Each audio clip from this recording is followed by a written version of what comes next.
Bharatiya Janata party కేంద్ర party ఇచ్చిన పిలుపు మేరకు కార్గిల్ యుద్ధంలో పనిచేసినటువంటి సైనికుల్ని ప్రాణం త్యాగం చేసిన వాళ్ళని స్మరించుకుంటూ, అలాగే యుద్ధంలో పనిచేసి వచ్చినటువంటి వారికి సత్కరించుకుంటూ వాళ్ళని అభినందించడం చేయాలని చెప్పి కేంద్ర పార్టీ అందరికీ కూడా అన్ని దేశవ్యాప్తంగా పిలుపునివ్వడం జరిగింది. దేశవ్యాప్తంగా ఇచ్చిన పిలుపు మేరకు ప్రతి చోట కూడా చాలా ఘనంగా ఈ సత్కారాలన్నీ జరిగినాయి. మరి కేంద్ర పార్టీ ఇచ్చిన పిలుపుని నేను ప్రసాదరావు గారికి చెప్పగానే ఈ మాజీ సైనికుల సంక్షేమ సంఘం అధ్యక్షుడు మన ఆఫీసులో చేద్దాము. ఎందుకంటే ఈ రోజున భారతీయ జనతా పార్టీ పరోక్షంగా దేశానికి సేవ చేస్తుంది, మేము ప్రత్యక్షంగా పనిచేస్తే భారతీయ జనతా పార్టీ పరోక్షంగా పనిచేస్తుందని భావిస్తా ఉన్నాము. మేము తెలియకుండానే భారతీయ జనతా పార్టీకి అభిమానులు అని చెప్పి ఆయన మాట చంద్రశేఖర్ గారు చెప్పడం జరిగింది.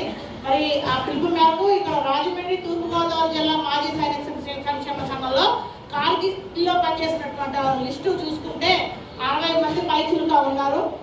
అంటే టెక్నికల్ నాన్ టెక్నికల్ అన్ని కూడా చూసుకుంటే 60 మంది పైన ఉన్నారు. వారందరికీ కూడా మరి ఆ రోజున కార్గిల్ యుద్ధంలో పాల్గొన్నందుకు మెడల్స్ కూడా ఇచ్చారు. ఈరోజు వారందరూ కూడా మెడల్స్ పెట్టుకొని వచ్చి ఈ సత్కారాన్ని వారు ఒక ప్రభుత్వం కేంద్ర ప్రభుత్వం చేసినట్టుగా ఫీల్ అయ్యి చాలా హ్యాపీ ఫీల్ అయ్యారు. ఎందుకంటే మేము యుద్ధం చేసింది చాలా క్రితం, అది మర్చిపోయారు. ఈ రోజు భారతీయ జనతా పార్టీ దాన్ని విలువలో తీసుకొచ్చింది, మళ్ళీ మమ్మల్ని సత్కరిస్తుందని చాలా ఆనందం వ్యక్తం చేశారు. మరి ఇక్కడ తూర్పుగోదావరి జిల్లా సైనిక సంక్షేమ సంఘంలో చాలా ఇబ్బందులు ఉన్నాయి. గత 30 సంవత్సరాలుగా ఇది నా బాధ్యతని ఆవిడకి నిర్వహించిన దానికి గాను ఇక్కడ ఆర్కే గారు ఆవిడ చిరు సత్కారం చేయడం, ఈ చిరు సత్కారంలో మేమందరూ పాల్గొనడం మా అందరికి కూడా చాలా సంతోషదాయకం. ఎందుకంటే ఏ రాజు ఏ విధంగా ఉంటాడో సైనికులు కూడా ఆ విధంగానే ఉండడం చూస్తూ ఉంటాం మనం.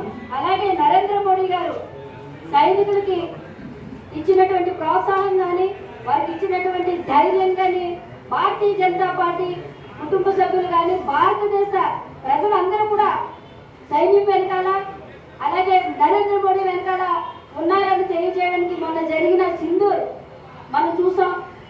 కనుక ప్రతి ఒక్కరూ కూడా ఒక బాధ్యతగా మాజీ సైనికులు కానీ అలాగే రైతులు కానీ భారతీయ జనతా పార్టీ నరేంద్ర మోడీ గారు ఎన్డీఏ ప్రభుత్వం తీసుకుంటున్న నిర్ణయాలన్నింటినీ కూడా మేమందరం కూడా బాధ్యతగా ఇక్కడ ప్రతి విషయంలోనూ మేమందరం కూడా ఉంటామని మీ అందరికీ తెలియజేస్తూ ఈ సత్కారాన్ని ఏర్పాటు చేసినటువంటి ప్రతి ఒక్కరికి అలాగే హారిక గారికి